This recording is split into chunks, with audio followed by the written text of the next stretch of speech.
We're back with Dr. Rachel Rubel, and she is answering all of your eye health questions. This person is asking, I have these black floaters in my eyes. Is there anything that can be done about them, and what are they? Good question. So when we're born with jelly that fills the inside of our eye. It's called vitreous. And over time, that vitreous, it shrinks up, and little pieces will slough off, and they'll float around in the eye. And we'll see these floaters that are like little ants or gnats. You'll see them go across the room, but it's actually in your eyeball. Over time, with gravity, they'll eventually settle down and they'll dissipate. But it can be a continuous cycle, so they could pop back up again. You'll have new ones. So they're not harmful unless you're noticing there's flashes of lights associated with it, like little sparks or lightnings, or blurred vision, like a curtain or veil over the vision. That may indicate that there's a retinal tear or detachment. So always good to have your eye dilated and have that looked at. Okay, gotcha. I'm glad to know, though, that it's not something that it means that we're losing our vision because we get those floaters, that those are kind of normal. Floaters can be very normal and natural, just making sure we don't have the other symptoms to go along with it. All right, this person says, what causes your upper eyelid to twitch sometimes? Oh, yes. So what can happen? It can be a little spasm of the muscle up in our eyelids, and there's multiple causes of it. I always talk to patients about fatigue, too much caffeine, lack of sleep, hormones can play a role, eating too much chocolate, magnesium, low magnesium levels. So you definitely want to kind of look at all the variables. Stress is the top one that I see with patients that have that. So you want to talk with your eye doctor about these variables and different treatments that are available for you.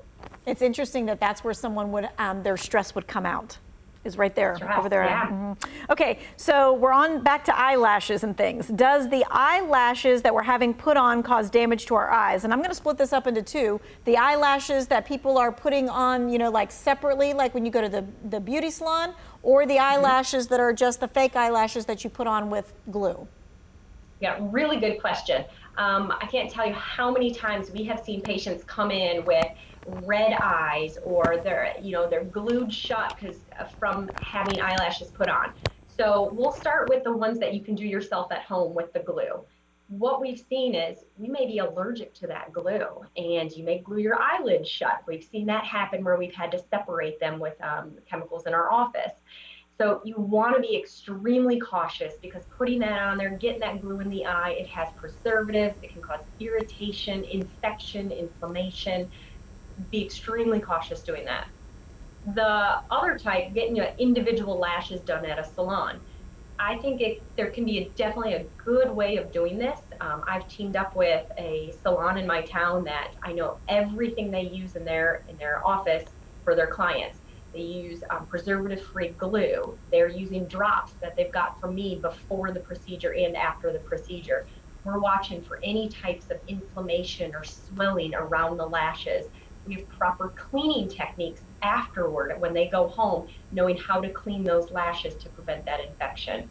But we do see it often, so be very cautious getting this done. Know exactly what materials are being used, and if you notice any redness, pain, irritation, see your eye doctor right away. Mm-hmm. Yeah, that's just scary. All right, so we were talking about you're not supposed to use oil-based things to take off your eye makeup. This person is asking, how about using Johnson & Johnson baby shampoo to wash around your eyes? Yeah, that's always been kind of the rule of thumb. Back in school, and our textbooks would say, use Johnson & Johnson baby shampoo. Never a bad thing to use. Kind of over the years, things have evolved and progressed where there's a lot of different things you can use now. I'm a big fan of some of the foam lid scrubs that you can use in the shower, or the hypochlorous acid sprays that really get down and deep in cleaning those lashes really well. Okay, and is there anything over the counter that you would recommend? Because I think to myself, if I can't use the baby oil, what am I going to use next? Yeah, AccuSoft foam lid scrubs are a really good one, and then Lancome has Bifacil, a makeup remover, which is really good to take makeup off. It's more liquid based, so you're using a cotton swab to clean it off, and it does a really good job. Okay, this person says, can cataracts cause night blindness? And maybe what we need to do too is just say what cataracts are and what night blindness is. Yeah, so we're born with this clear crystalline lens in our eye. Right behind the pupil, there's a clear lens we're born with. And over time, that lens in the eye, it gets cloudy, and it's called a cataract. Now, there's different causes. There's the natural age-related cataract that happens, starts around 55, 65, and you may need surgery around 70 or 80. And then there's other types that can be caused by like steroids or trauma can cause cataracts. So when that happens, the cataract, think of it like a windshield. Now you have a nice clear windshield. If it gets frosted over or it's dirty, it's hard to see through. And that's just like the cataract. So that can definitely cause trouble driving at night, driving in the rain, because not as much light is getting through that lens for us to see as clear. All right, and we've got another question about cataracts, but we're going to get to that after we take a break. We've got one more segment with the doctor. If you've got a question, make sure you text it in. We'll be right back in just a few minutes.